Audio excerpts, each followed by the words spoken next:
आराधना करते यहाँ, कामना पूरी हो मन की यहाँ, आशाएं लेकर आए यहाँ, आशीष बिन तेरे जाए कहाँ। वंदे वंदे वंदे वंदन तेरा प्रभु, बरसा तेरी दया हम पर तू है प्रभु। सुख दुख मिलकर बांटे यहाँ, बंधन द्वेष के काटे यहाँ, छोटा न कोई बड़ा है यहाँ, भूले सभी भेद भाव यहाँ। वंदे वंदे वंदे वंदन तेरा प्रभु, बरसा तेरी दया हम पर तू है प्रभु। पिता और पुत्र और पवित्र आत्मा के नाम पर आमीन। हमारे प्रभु यीशु क्रिस्त की कृपा, ईश्वर का प्रेम और पवित्र आत्मा का साहचर्य आप सबों को प्राप्त हो और आपकी आत्मा के साथ। क्रिस्त में मेरे प्यारे भाई और बहनों, राग बुधवार के साथ हम 40वां काल में प्रवेश कर रहे हैं। ये काल हमें याद दिलाता है कि हम पापी हैं, नश्वर है, इसलिए हमें अपने पाप में जीवन को छोड़कर ईश्वर के पास आना है। आज के दिन पुरोहित हमारे माथे पर राख लगाते हैं। इसका 2 कारण हैं। सबसे पहले, राख लगाने से हम ये कबूल करते हैं कि हम पापी हैं, हमें प्रायश्चित करना है। और दूसरा, जब ये हमारे माथे पर लगाया जाता है, ये याद दिलाता है हम नश्वर हैं, एक दिन जरूर मरेंगे, हमें प्रभु को लेखा देना पड़ेगा। तो इसलिए हमें ये 40वां काल अपने ऊपर मनन चिंतन करने के लिए, हमारे जीवन को बदलने के लिए और प्रभु के पास नज़दीक आने के लिए मौका देता है। इसलिए हम भक्ति भाव से इस 40वां काल में प्रभु के साथ चलें, अपने गलतियों को कबूलें और ईश्वर से प्रायश्चित कर कर एक नया जीवन में हम आगे बढ़ें। आइए हम इस मिसा बलिदान में प्रवेश करने से पहले अपने आप को जांच करें और ईश्वर से माफ़ी मांगते हुए ये पावन बलिदान में प्रवेश करें।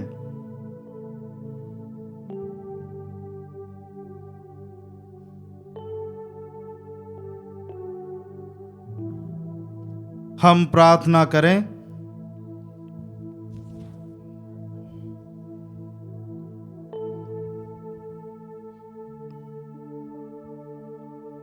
हे प्रभु, ऐसी कृपा कर कि हम पवित्र तपस्या द्वारा क्रिस्तीय सेवा अभियान के लिए स्वयं को सबल बनाएं और आत्म संयम के अस्त्र शस्त्र धारण करके शैतान की धूर्तता का सामना करने में समर्थ हो सकें।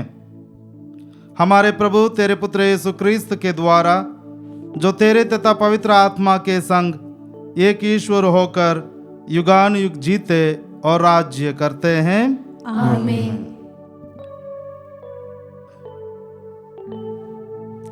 सर्वशक्तिमान ईश्वर आपके हृदय और आपके होठों को शुद्ध करें ताकि योग्य रीति सब ईश्वर का वचन सुना सकें।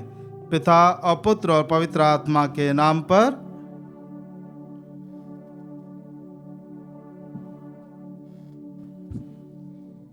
पहला पाठ नबी योएल का ग्रंथ, अध्याय 2, वाक्य संख्या 12 से 18 तक।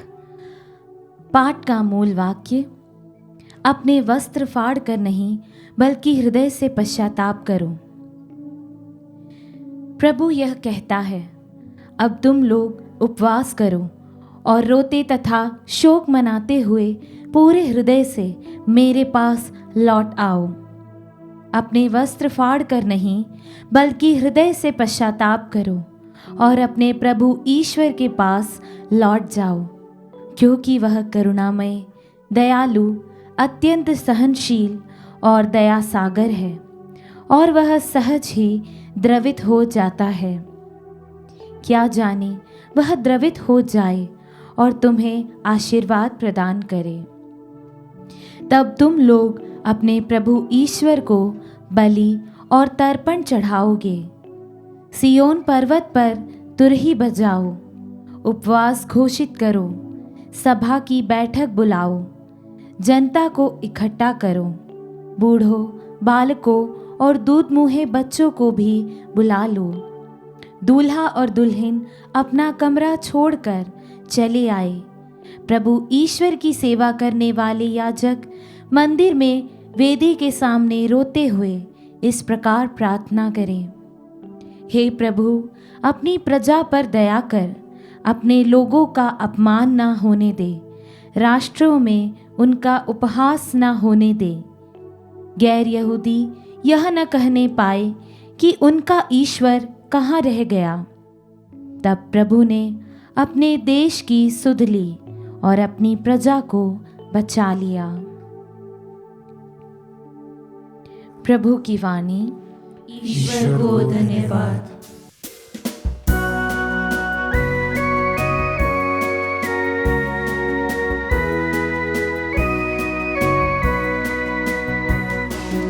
अपने दिल में मुझको बसा ले, करुणा सागर दया निधान।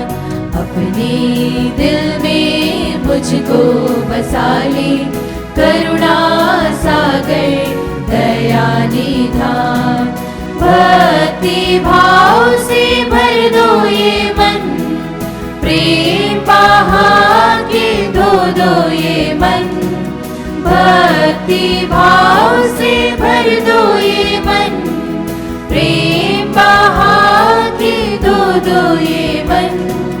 मेरे प्रभुवर, मेरे गुरुवर, लौट के आ रहा हूँ मैं, लौट के आ रहा हूँ मैं। अपने दिल में मुझको बसा ले, करुणा सागर दया निधान। अपने दिल में मुझको बसा ले, करुणा सागर दया निधान। करुणा सागर दया निधान। करुणा सागर दया निधान।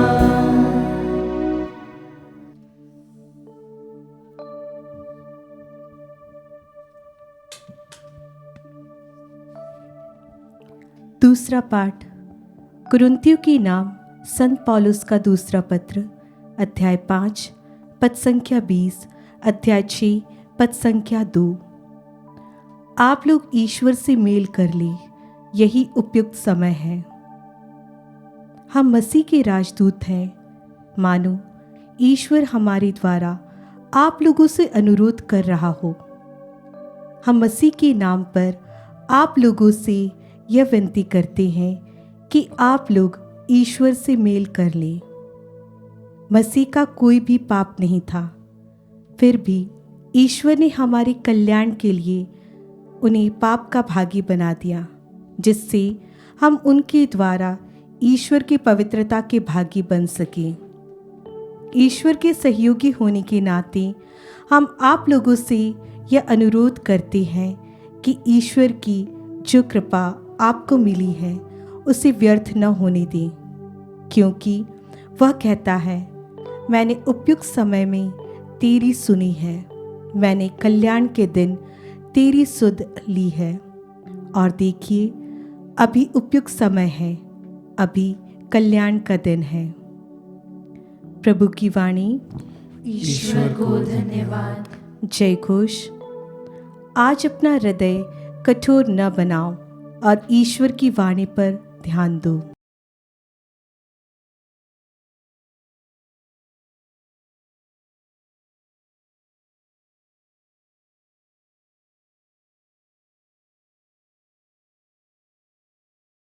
प्रभु आप लोगों के साथ हो और आपकी आत्मा के साथ। सन्मति के अनुसार पवित्र सुसमाचार।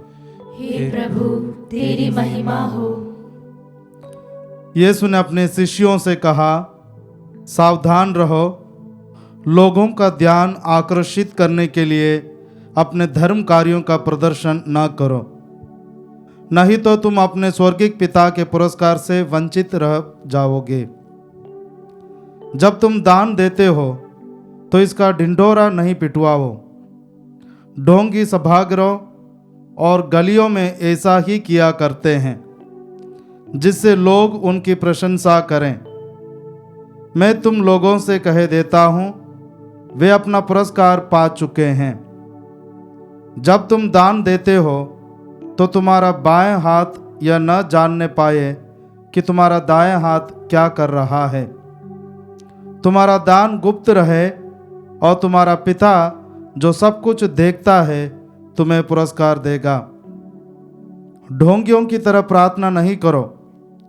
वे सभागृहों में और चौकों पर खड़ा होकर प्रार्थना करना पसंद करते हैं, जिससे लोग उन्हें देख सकें। मैं तुम लोगों से कह देता हूँ, वे अपना पुरस्कार पा चुके हैं। जब तुम प्रार्थना करते हो, अपने कमरे में जाकर द्वार बंद कर लो और एकांत में अपने पिता से प्रार्थना करो। तुम्हारा पिता जो एकांत को भी देखता है तुम्हें पुरस्कार देगा।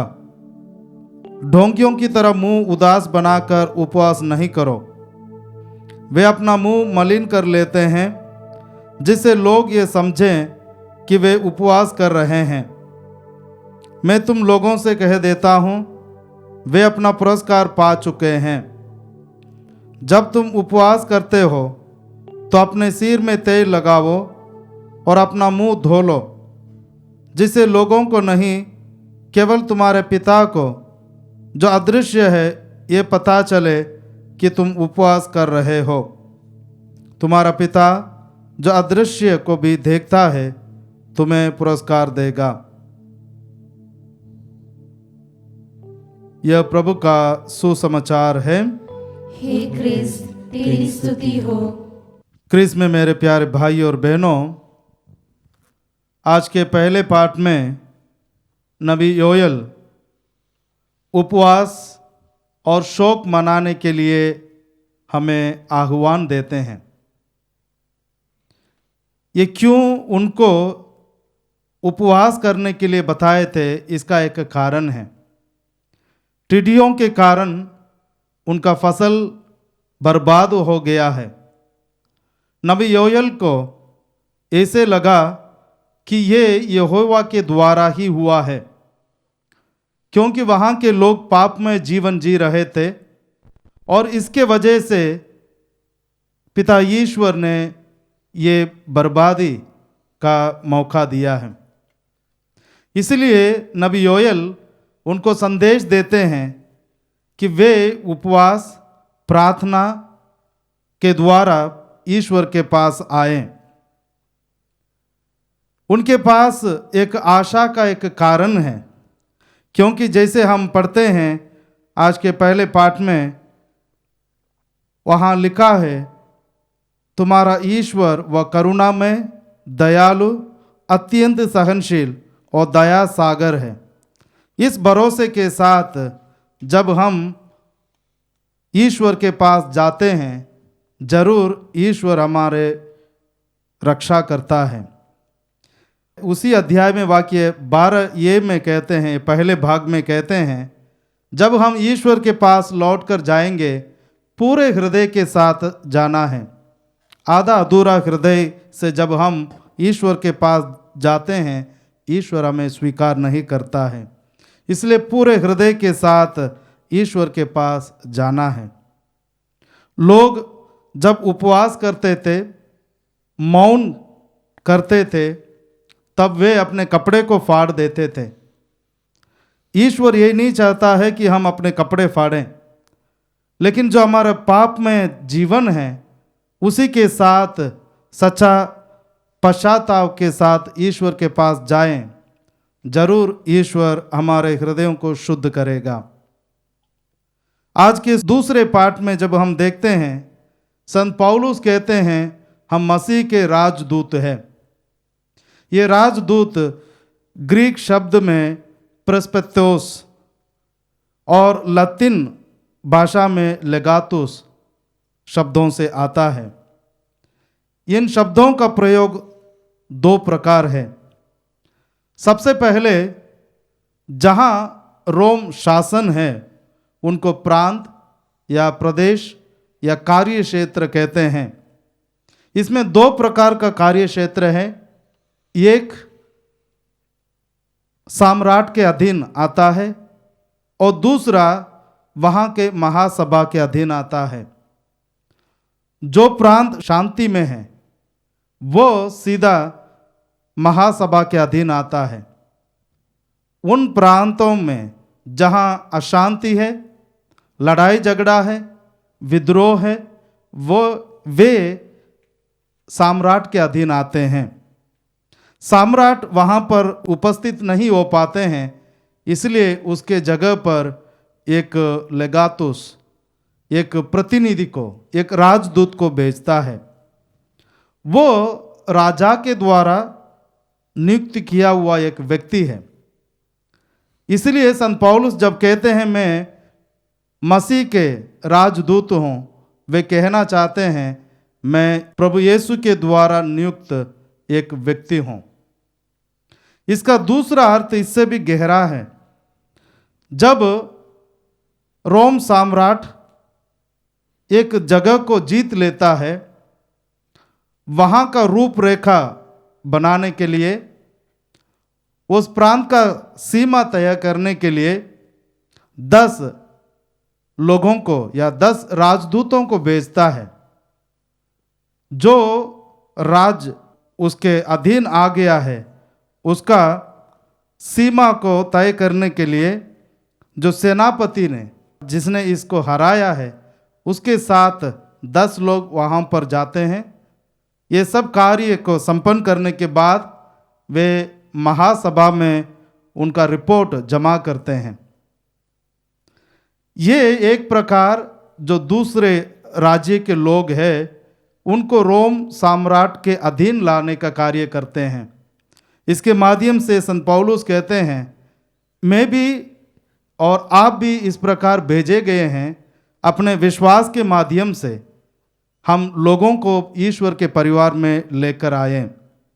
इसलिए जब हम हर एक विश्वासी या ईसाई भाई बहन हम यदि कहेंगे हम ईसाई है, विश्वासी है, तो हमारा कर्तव्य बनता है कि हम प्रभु के सच्चे राजदूत बने और लोगों को ईश्वर के पास लेकर आए।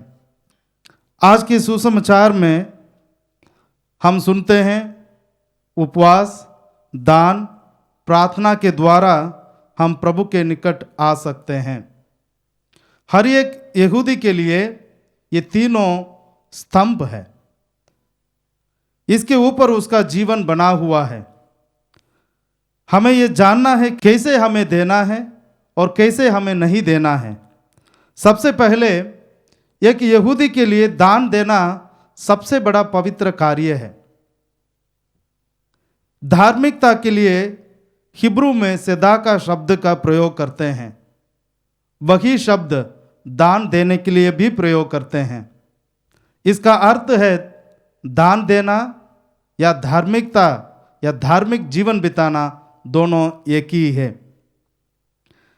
वे कहते थे जो कोई गुप्त में दान देता है वो मूसा से भी बड़ा है। इसलिए ये दान देना यहूदी धर्म में बहुत महत्वपूर्ण जगह रखता है। और वहाँ पर मंदिर में एक कमरा रहता था, उसको मौन कक्षा कहते हैं। लोग अपने पाप के प्रायश्चित के लिए वहाँ पर जाकर कुछ पैसा छोड़ देते हैं जो गरीबों की सेवा के लिए उपयोग किया जाए। उदाहरण के लिए वहाँ पर पानी का समस्या है।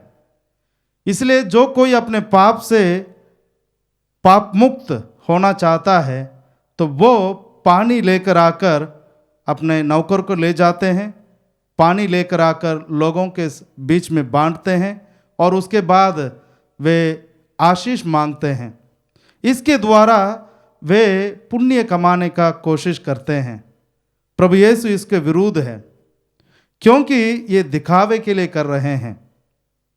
हमें ये समझना चाहिए जब हम दान देते हैं उसके पीछे का कारण क्या है। कुछ लोग दान देते हैं क्योंकि ये मेरा कर्तव्य है, वे देते हैं, दान देते हैं, लेकिन अपने दिल से नहीं देते हैं। दूसरे श्रेणी के लोग वे हैं अपने प्रतिष्ठा, समाज में उनका जो पहचान है उसको बनाए रखने के लिए दान देते हैं। और तीसरे श्रेणी में ऐसे लोग हैं जो दिल से देते हैं। जैसे हम सबों के लिए उदाहरण है, प्रभु यीशु अपने आप को पूर्ण रूप से देते हैं। हम जब भी दान देते हैं दिल से, खुशी से देने की कोशिश करें। और दूसरी बात, कैसे हमें प्रार्थना नहीं करना चाहिए। यहूदी समाज में दो प्रकार का प्रार्थनाएं हैं। सबसे पहले क्षमा, ये यहूदी धर्म का जो मूल बातें हैं उनका प्रार्थना होती है। उदाहरण के लिए, हमारा ईश्वर एक है, उसके पहले वे कहते हैं ओ इज़राइल सुनो। तो ये मूल बात, कुछ लोग पूरे विश्वास के साथ प्यार से उस प्रार्थना को बोलते थे और बहुत सारे लोग बड़बड़ाते थे। और दूसरा प्रार्थना है शेमेनो यसरा। ये प्रार्थना 18 छोटे छोटे प्रार्थनाएं हैं जो प्रार्थना सभा में कहते हैं। लेकिन इन प्रार्थनाओं को भी कुछ लोग प्यार से और भक्ति से कहते थे और बहुत सारे लोग केवल नाम पात्र के लिए बोलते हैं। और तीसरी एक बात है इसमें, यहूदी लोग दिन में 3 बार प्रार्थना करते हैं, सुबह 9 बजे, दोपहर 12 बजे और शाम को 3 बजे।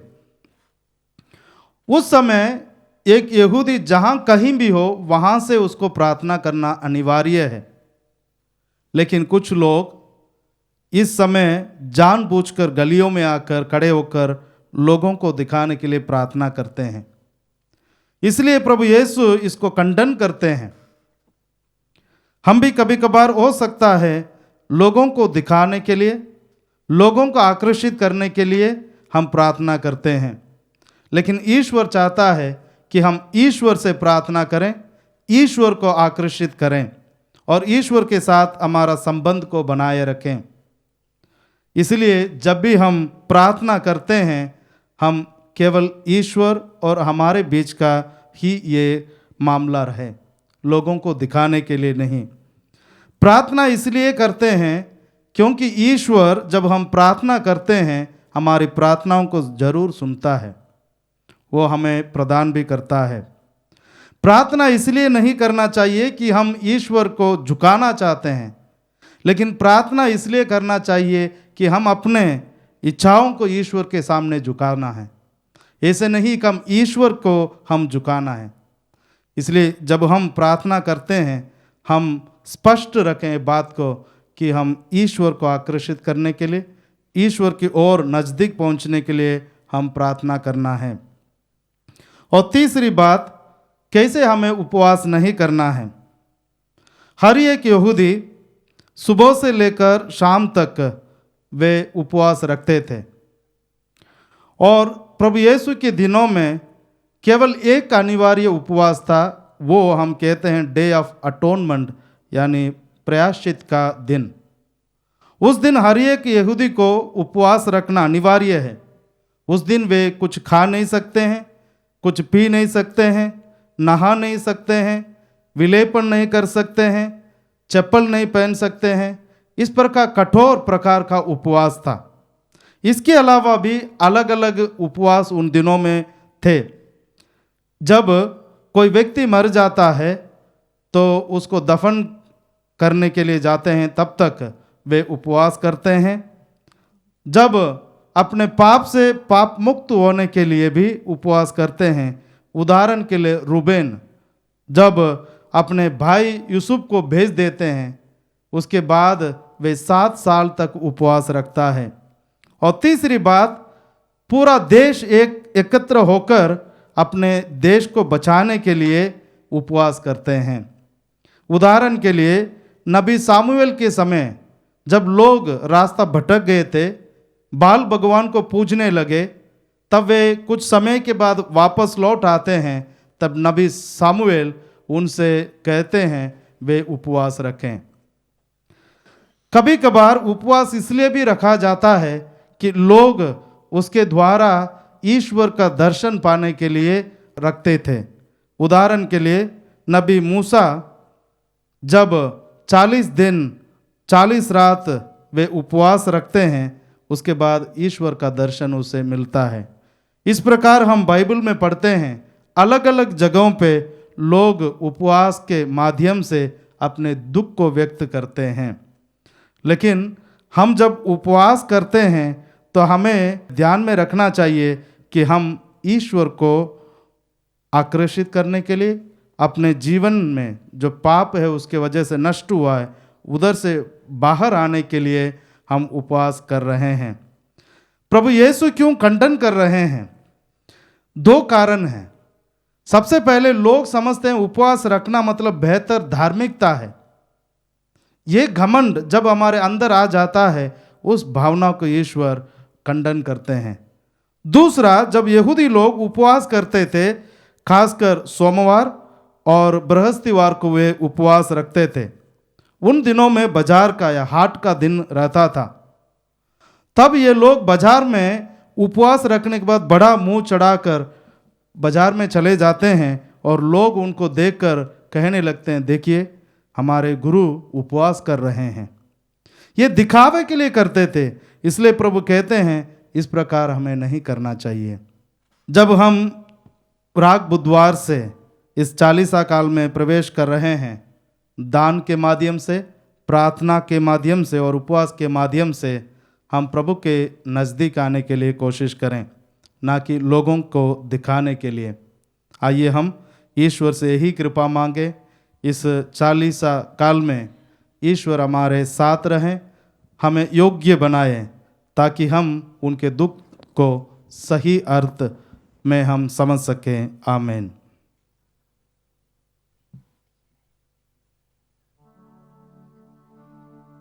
प्रिय भाइयों और बहनों, हम पिता ईश्वर से विनय पूर्वक निवेदन करें कि पश्चाताप भाव प्रकट करने के लिए जो राख हम अपने माथे पर मलते हैं, उस पर वह अपनी प्रचुर आशीष प्रदान करें।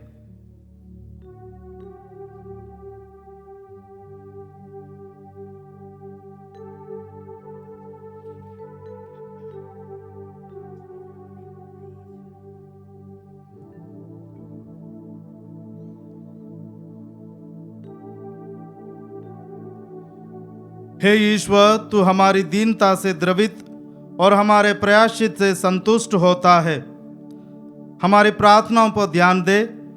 इस राग से चिन्हित अपने सेवक सेविकाओं पर दयापूर्वक अपनी आशीष एवं कृपा प्रदान कर, ताकि वे 40 की तपस्या द्वारा तेरे पुत्र के पास का समारोह में शुद्ध मन से भाग लेने के योग्य बन जाएं। हमारे प्रभु यीशु क्रिस्त के द्वारा आमीन।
साथ नहीं कुछ जाएगी। सुंदर देह मनोहर यह जो नष्ट यही हो जाएगी। सुंदर देह मनोहर यह जो नष्ट यही हो जाएगी। मिट्टी की यह काया तेरी मिट्टी में मिल जाएगी। मिट्टी की यह काया तेरी मिट्टी में मिल जाएगी। प्रिय भाई बहनों, राग बुद्ध के साथ हम चालीसे का पवित्र समय प्रारंभ करते हैं। माथे पर राग को लगाना यही दर्शाता है कि हमें प्रयासित करने की आवश्यकता है। चालीसे का समय अपने पाप में जीवन को त्यागने और हानिकारक आदतों को छोड़ने का अवसर है। हम प्रार्थना करें कि जो भी त्याग एवं तपस्या करते हैं वह हमें एक अच्छा इंसान बनने में मदद करें और कहें, हे पिता हमारी प्रार्थना सुन। हे पिता हमारी प्रार्थना सुन।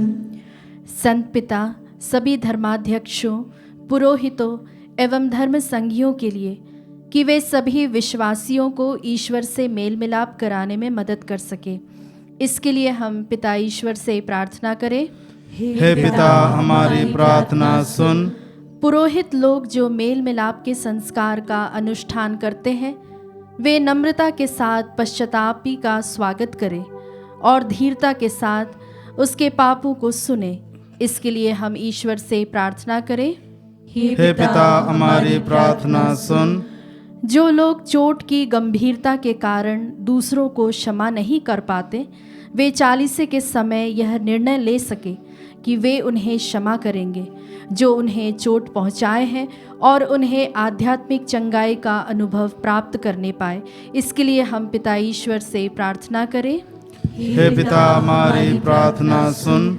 गरीबों, बेघरों एवं बेरोजगारों के लिए कि वे यह जान ले कि जीवन एक वरदान है जिसे प्रत्येक को अपनी योग्यता एवं आत्मबल के द्वारा जीने लायक बनाना है। उनका मनोबल एवं इच्छा शक्ति दृढ़ हो, इसके लिए हम ईश्वर से प्रार्थना करें। हे पिता हमारी प्रार्थना सुन। हम चालीसे के नियमों का पालन अच्छी तरह से कर सके और हम पुनरुत्थान की आस में अपने मन को स्थिर रख सके, इसके लिए हम पिता ईश्वर से प्रार्थना करें। हे पिता हमारी प्रार्थना सुन। हे पिता परमेश्वर, आज विशेष रूप से सभी क्रिस्तीय भाई बहनों के लिए प्रार्थना करते हैं जो चालीसा काल में प्रवेश कर रहे हैं। हे प्रभु, एक ये पुण्य समय है। इस समय के दौरान हम प्रभु ईश्वर के नज़दीक आने के लिए कोशिश करें। प्रार्थना, दान और उपवास के द्वारा हम अपने आप को उचित रीति से तैयार करें। हम सबों को आशीर्वाद दे ताकि हम प्रभु के नज़दीक आकर हमारे उदाहरण के द्वारा दूसरे लोगों को भी प्रभु के पास ला सकें। हे पिता ईश्वर, हम तुझे प्रयासित एवं तपस्या करने के अवसर देने के लिए धन्यवाद देते हैं। हम सभी पापी हैं। हमें फिर से ईश्वर से मिलाप करने की आवश्यकता है और प्रमाणित करना है कि हम तेरे प्रेम एवं रक्षा के योग्य बने। ऐसी कृपा कर कि हम चालीसे के नियमों को ईमानदारी के साथ पूरा कर इसका फल प्राप्त कर सकें। हम ये प्रार्थना करते हैं प्रभु क्रिस्त के द्वारा, आमीन।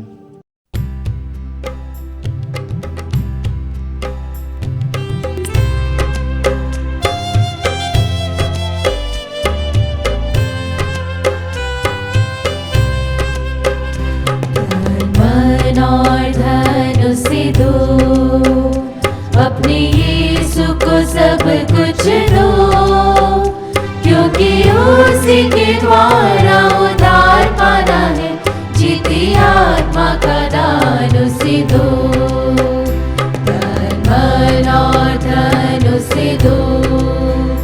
तुम यीशु की बनना चाहो, कुछ करके दिखाना होगा।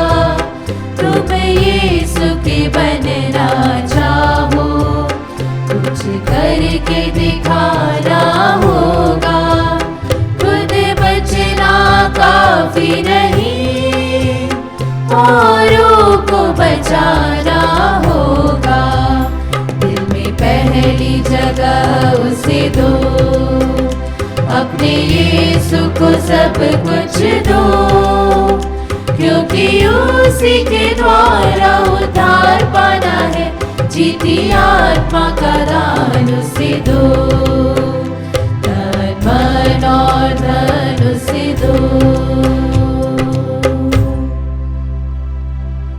प्रिय भाई और बहनों, प्रार्थना कीजिए कि सर्वशक्तिमान पिता ईश्वर मेरा और आप लोगों के बलिदान स्वीकार करें।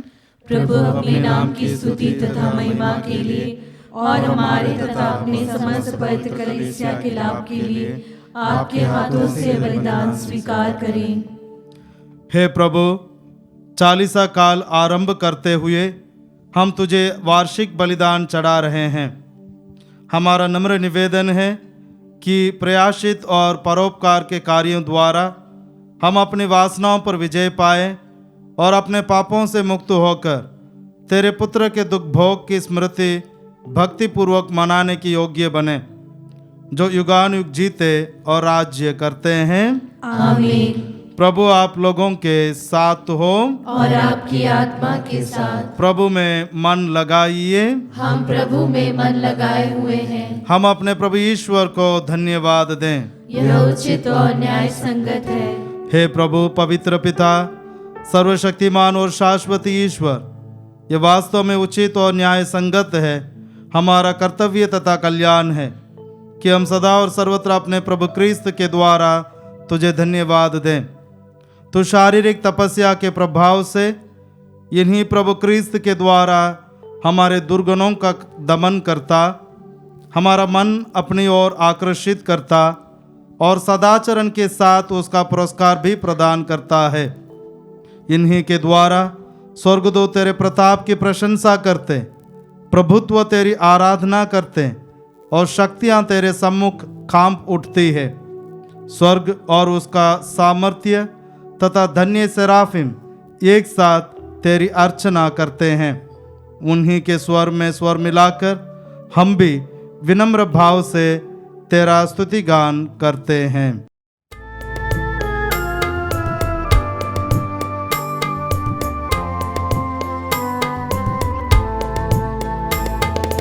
पावन पावन पावन ईश्वर, भूअंबर के स्वामी, भूअंबर के स्वामी। तेरी महिमा ऊंचे गगन में, तेरी महिमा ऊंचे गगन में, पूरित होवे धरती पर प्रभु, पूरित होवे धरती पर प्रभु। परमेश्वर की जय जयकार, पावन पावन पावन ईश्वर, भूअंबर के स्वामी, भूअंबर के स्वामी। जो आते हैं प्रभु सुनाम पर, जो आते हैं प्रभु सुनाम पर, धन्य धन्य हो सब हर्षाते, धन्य धन्य हो सब हर्षाते। प्रभु का जय जय गान करो, पावन पावन पावन ईश्वर, भूअंबर के स्वामी, भूअंबर के स्वामी। हे प्रभु, तू वास्तव में पवित्र है। यह उचित है कि तेरी सारी सृष्टि तेरा गुणगान करें।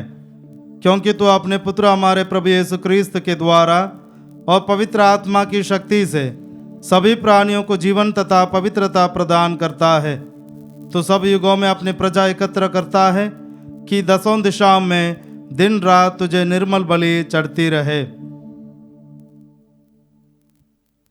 इसलिए हे प्रभु, हम तुझसे विनम्र निवेदन करते हैं, हमारे इन उपहारों को पवित्र आत्मा की शक्ति से कृपा पूर्वक पवित्र कर दे, कि ये तेरे पुत्र हमारे प्रभु यीशु क्रिस्त के शरीर तथा रक्त बन जाएं। उन्हीं की आज्ञा से हम यूक्रिस्त का यह समारोह मना रहे हैं। जिस रात को यीशु मृत्यु के लिए सौंपे गए, उन्होंने रोटी ली, तुझे धन्यवाद दिया और रोटी तोड़कर उसे अपने शिष्यों को देते हुए कहा, तुम सब इसे लो और इसमें से खाओ, क्योंकि यह मेरा शरीर है जो तुम्हारे लिए बलि चढ़ाया जाएगा। हे मेरे प्रभु, हे मेरे ईश्वर,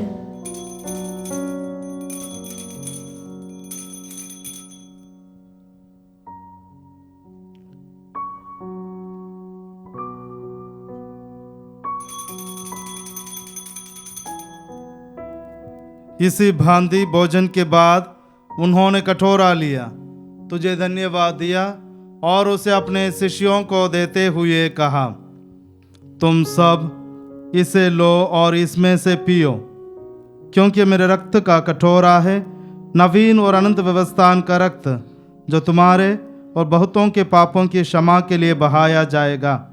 तुम मेरी स्मृति में यह करो। हे मेरे प्रभु, हे मेरे ईश्वर।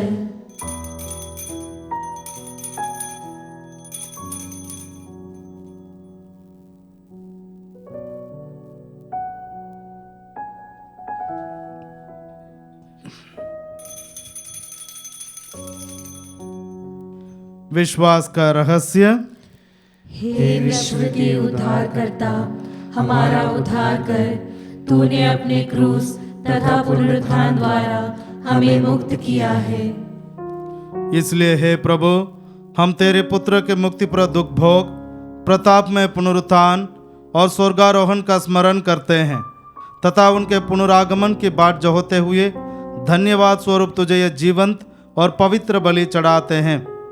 अपनी कलीसिया की भेंट पर कृपा दृष्टि डाल और यह बलिदान स्वीकार कर, जिसके अर्पण से प्रसन्न होकर तूने हमें अपना बना लिया है। तेरे पुत्र के शरीर तथा रक्त से हमारा परिपोषण होता है। ऐसा वर दे कि उनके पवित्र आत्मा से परिपूर्ण होकर हम क्रिस्त में एक शरीर तथा एक मन हो जाएं। वही पवित्र आत्मा हमको अनंत उपहार स्वरूप तुझे चढ़ाए और ईश्वर की माता परम धन्य कुंवारी मरियम, उनके वर धन्य योसेफ, तेरे धन्य प्रेरितों, प्रतापी शहीदों और सब संतों के साथ हमें भी उनके स्वर्गिक आनंद का सहभागी बनाए। हमें इनकी सतत प्रार्थनाओं का अटल भरोसा है। हे प्रभु, तुझसे निवेदन है, हमारे पुनर्मिलन की यह बलि समस्त संसार में शांति तथा कल्याण की वृद्धि करें। अपने सेवक संत पिता फ्रांसिस, हमारे धर्माध्यक्ष चाको, सभी धर्माध्यक्षों, सभी याजकों तथा इस पृथ्वी पर समस्त यात्री कलीसिया को विश्वास तथा प्रेम में दृढ़ रखने की कृपा कर। हे दयालु पिता, तेरी सेवा में उपस्थित अपनी प्रजा की याचनाएं कृपा पूर्वक स्वीकार कर। दया से द्रवित होकर तू अपने सभी पुत्र पुत्रियों को वे जहां कहीं भी हो अपने साथ एक बना ले। हमारे मृत भाई बहनों को अपने राज्य में प्रवेश पाने दे और उन सबको भी जो तेरी सेवा करते हुए परलोक सिधार चुके हैं। हम लोग भी वहीं पहुंचने की आशा करते हैं, ताकि हम सब एक साथ तेरी महिमा के दर्शन से अनंत काल तक तृप्त होते रहें। हमारे प्रभु क्रिस्त के द्वारा, जिनसे संसार को सभी शुभ दान प्राप्त होते हैं।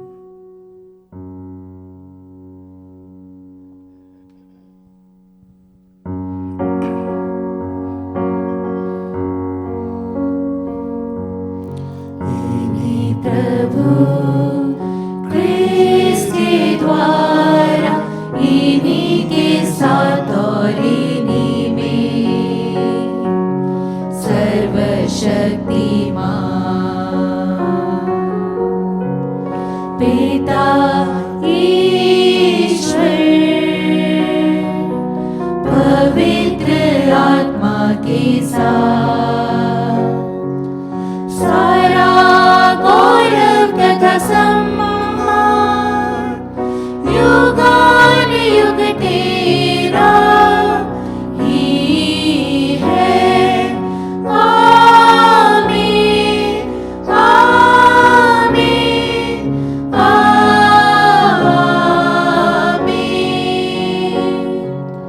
आमीन आमीन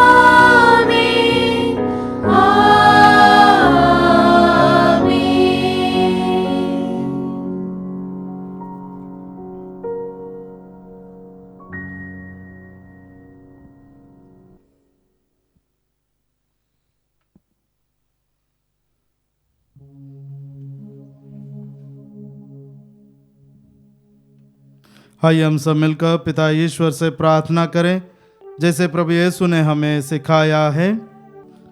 हे हमारे पिता जो स्वर्ग में है, तेरा नाम पवित्र माना जाए, तेरा राज्य आए, तेरी इच्छा जैसे स्वर्ग में है वैसे पृथ्वी पर भी पूरी हो।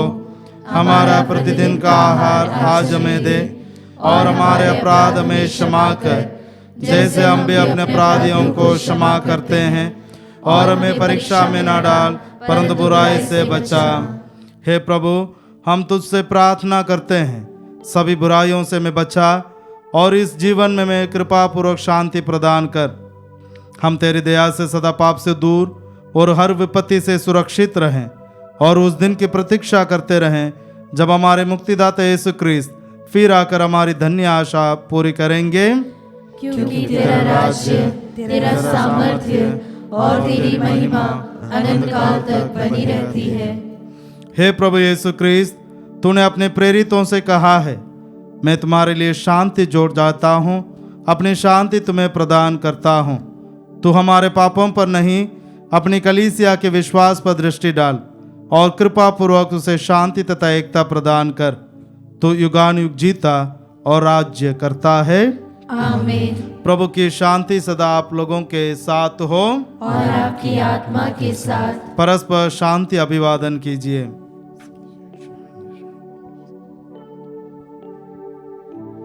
हे ईश्वर के मेमने, तू संसार के पाप भर लेता है, हम पर दया कर। हे ईश्वर के मेमने, तू संसार के पाप भर लेता है, हम पर दया कर। हे ईश्वर के मेमने, तू संसार के पाप भर लेता है, हमें शांति प्रदान कर। मैं सदा तेरी आज्ञाओं का पालन करता रहूं, तुझसे कभी अलग न हो जाऊं।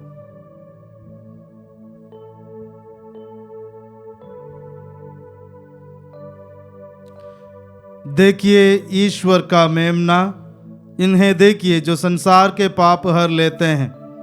धन्य है वे जो मेमने के भोज में बुलाए गए हैं। हे प्रभु, मैं इस योग्य नहीं हूँ कि तू मेरे यहाँ आए, किंतु एक ही शब्द कह दे और मेरी आत्मा चंगी हो जाएगी। क्रिस्त का शरीर और रक्त आनंद काल के लिए मेरी रक्षा करता रहे।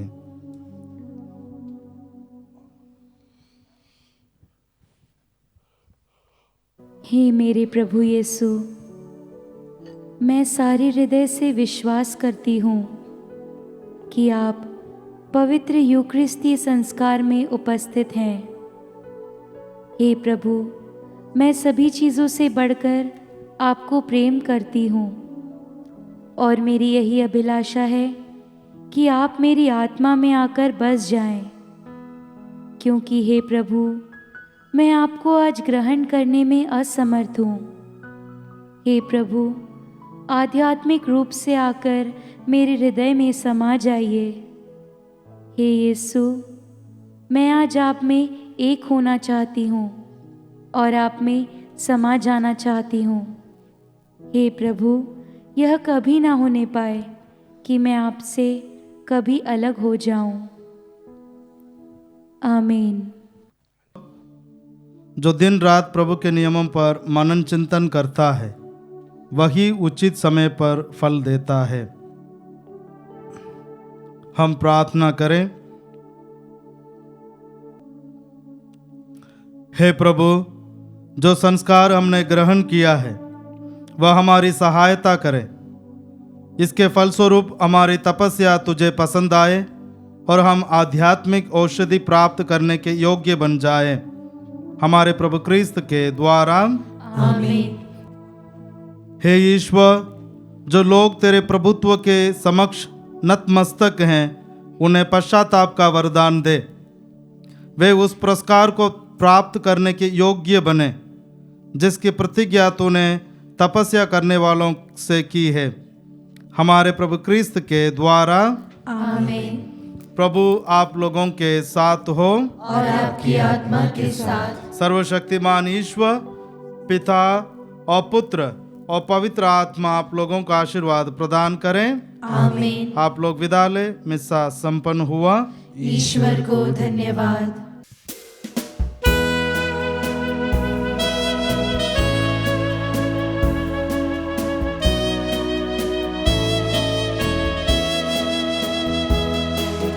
मेरे मसीहा मेरे खुदा, तुम ना होना मुझसे जुदा।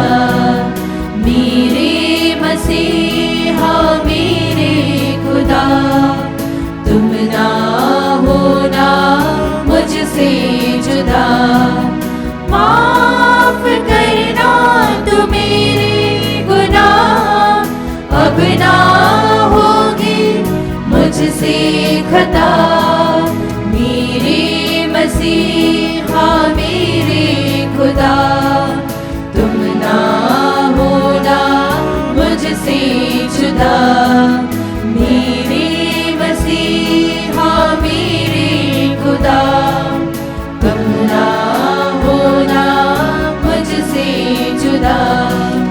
मैं तो सदा ही से भूला तुझे, खोकर के दुनिया के पापों में। मैं तो सदा ही से भूला तुझे, खोकर के दुनिया के पापों में। पर तू न भूला मुझको कभी, हरदम संभाला तूने मुझे। मेरे मसीहा मेरे खुदा, तुम ना होना मुझसे जुदा।